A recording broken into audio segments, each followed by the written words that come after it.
A lot of you guys that know me know that when it comes to comics and superheroes and whatnot, I'm way into DC, but when it comes to Marvel, meh. The only characters I give a damn about are Deadpool, the Punisher, and the Hulk.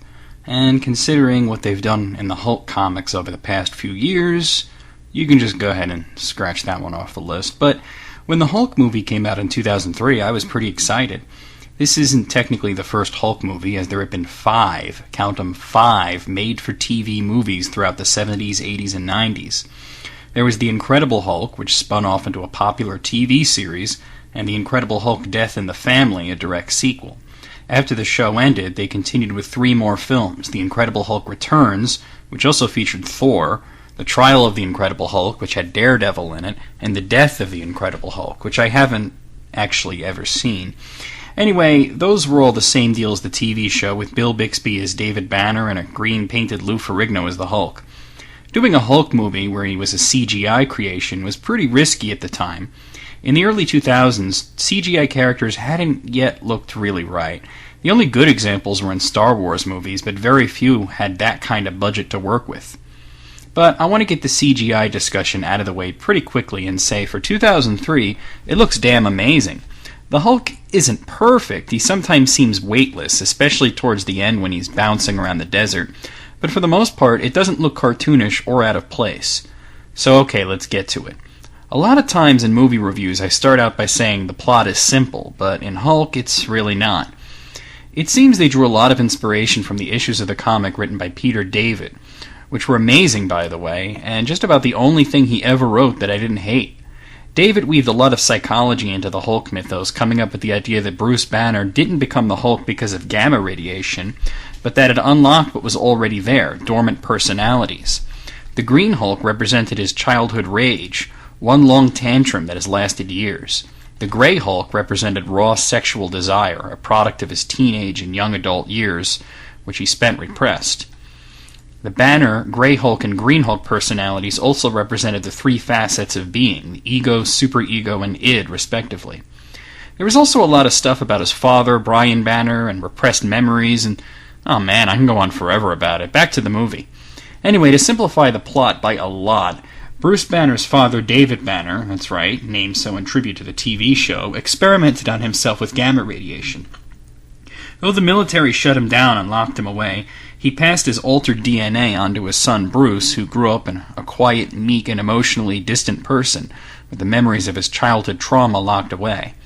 Bruce goes up to also become a scientist, despite never having known his father, and after a lab accident he's bombarded with gamma radiation and nanobots that deliver specialized medication throughout his body.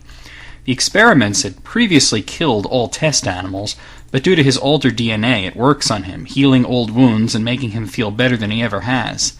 But the dark underside is a transformation triggered by stress into the Hulk, the sum of his repressed rage and anguish.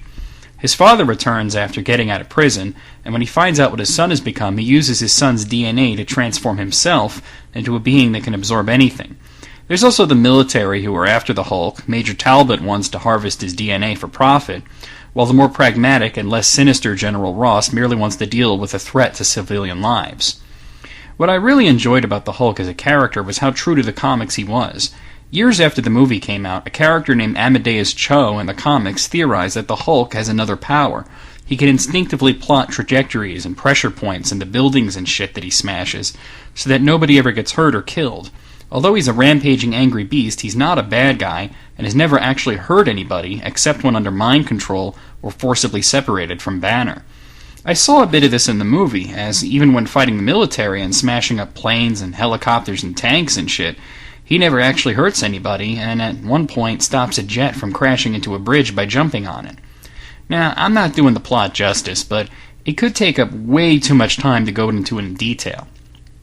The cast is fairly impressive. Eric Bana plays Banner, Nick Nolte plays his father, Sam Elliott plays General Ross, and Jennifer Connelly plays Betty Ross, his daughter, and Banner's love interest in the film. I have to especially praise Nick Nolte, who is subtle when he needs to be, but brings the right amount of maniacal zeal to the role, and Elliott, who plays Ross perfectly, without delving into a cartoonish pseudo-villainy by becoming a caricature. Now let's face it, a lot of people didn't like Hulk, and I think I finally understand why. Back when it came out, I wondered if all the people complaining maybe saw another movie or theorized that it was all just over their heads, and that they wanted a dumb action movie where the Hulk shows up and breaks shit.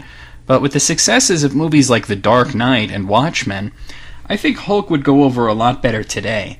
I think it was just ahead of its time, bringing serious themes and artistic direction into Marvel's superhero movie.